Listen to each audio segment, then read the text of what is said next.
Bonjour à toutes et à tous.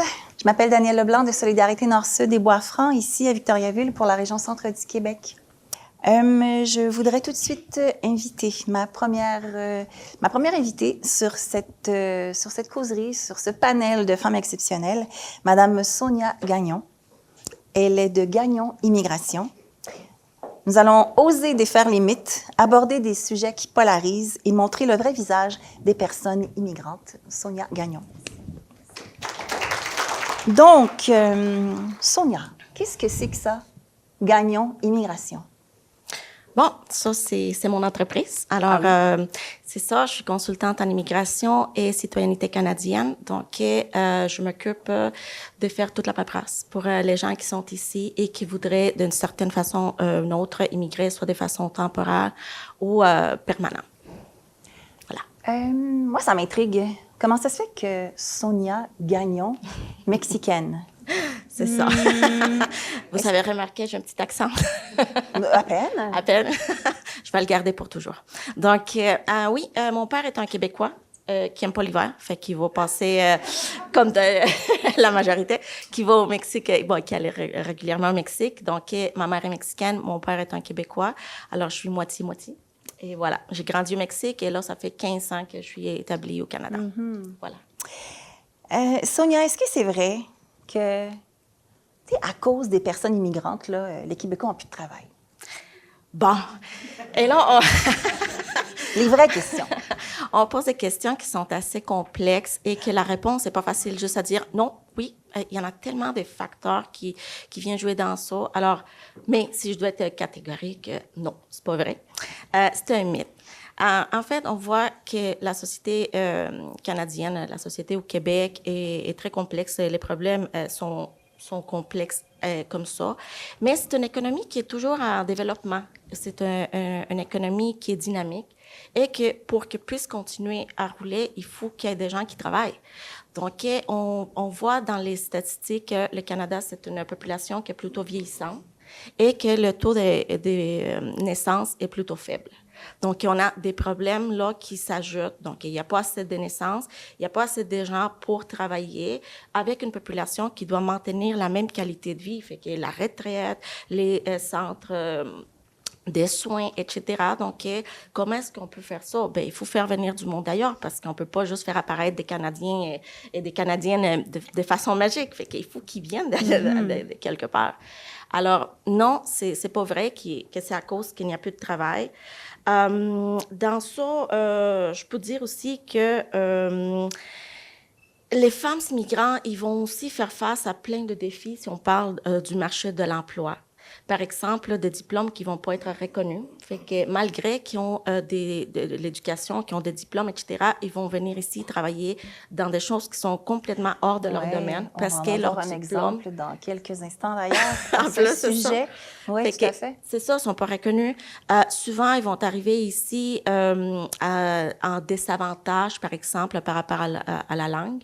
Donc, même si tu as un diplôme de, je sais pas, psychologue, moi, j'ai un bac en psychologie, mais quand tu arrives ici, comment tu vas travailler comme psychologue après tes 8 ans d'université ou quoi que ce soit?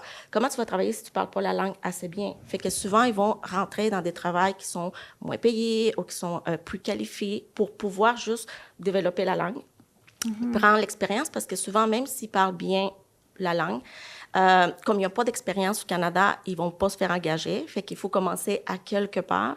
Et aussi, ça va venir jouer aussi dans le côté économique. Fait que là, t'es ici, t'as pas de réseau nécessairement, t'as pas d'amis, t'as pas de famille pour te soutenir, etc. Ben, les factures, ils vont continuer à arriver. Fait qu'il faut trouver un emploi. Souvent, ça va être des travails ou des postes qui sont plus qualifiés et qui sont moins bien payés ou qui comportent plusieurs risques. Donc, que ça se peut aussi que des citoyennes et des citoyens ne sont moins intéressés à prendre. Est-ce que c'est complexe pour une personne immigrante? Mettons qu'on parle des femmes en ce moment. Mm-hmm. Est-ce que c'est complexe de trouver un travail ou encore un logement quand notre nom n'est pas, je sais pas moi, Leblanc, Moreau, Côté, Tremblay, hein, ou Gagnon? Ouais. Un nom à consonance québécoise. Ouais.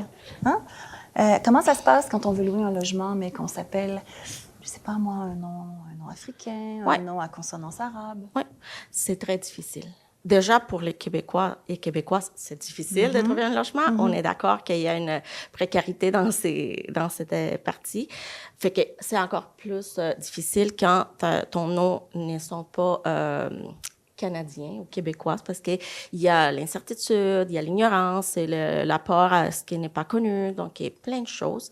Mais moi, je le sais, je le vis souvent parce que justement, mon nom, c'est Sonia Gagnon. Fait que moi, quand je vais présenter une entrevue ou mon CV, personne ne va le remarquer. Je vais me faire appeler, je vais passer en entrevue et je vais voir l'opportunité d'impressionner cette personne avec ma qualité, Avec ton talent, mon talent, avec ton exactement. diplôme, avec toutes les compétences, l'expérience que C'est tu ça. as.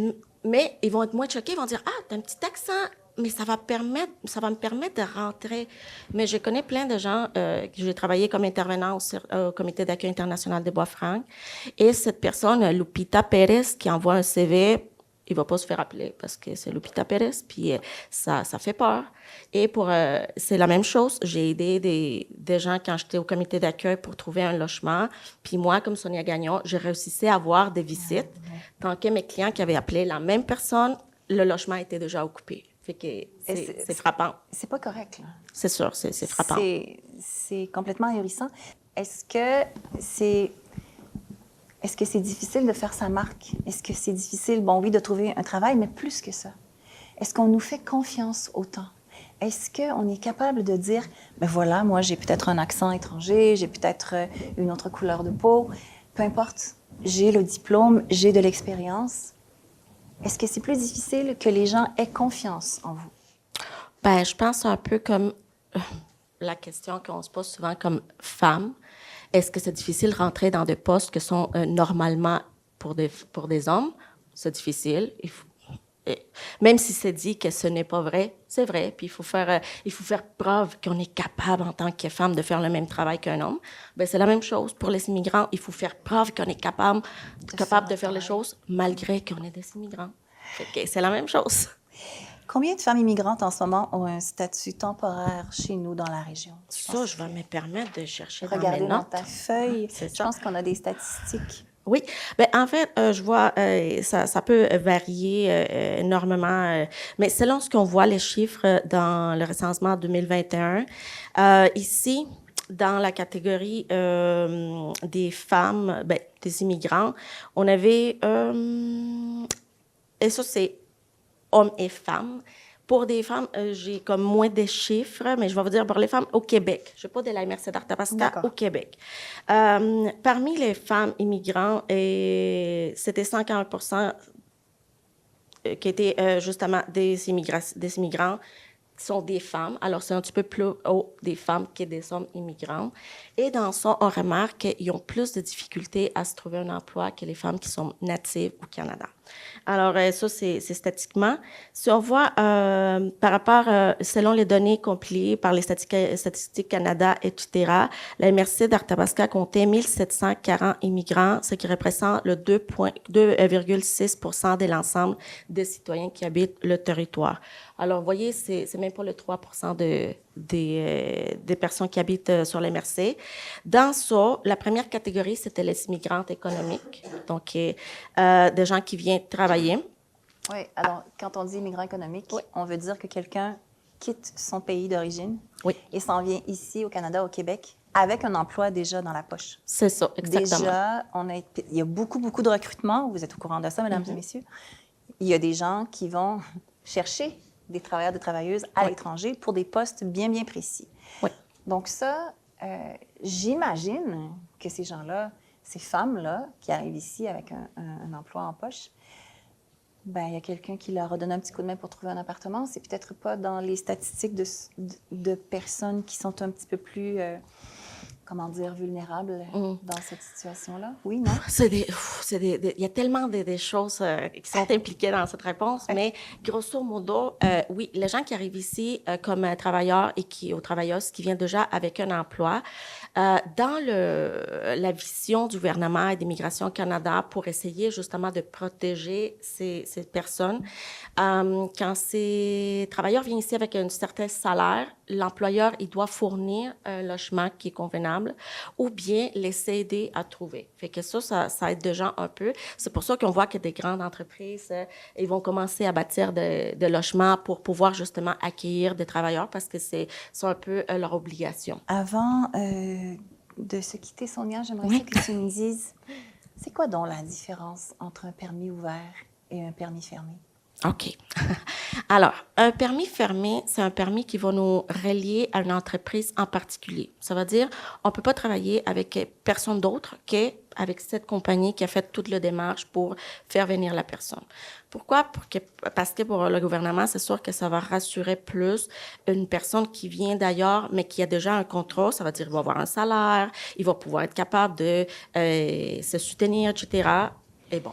Alors, cette personne vient avec une certaine de garantie de dire que quelqu'un va se prendre en charge, ou au moins économiquement, il va avoir des moyens. Un permis de travail ouvert, c'est un permis qui nous permet de travailler avec n'importe quel employeur dans n'importe quel poste. Ça veut dire qu'il y a beaucoup plus d'ouverture. On peut y aller chercher de l'emploi un peu partout, mais souvent, c'est donné justement aux accompagnateurs.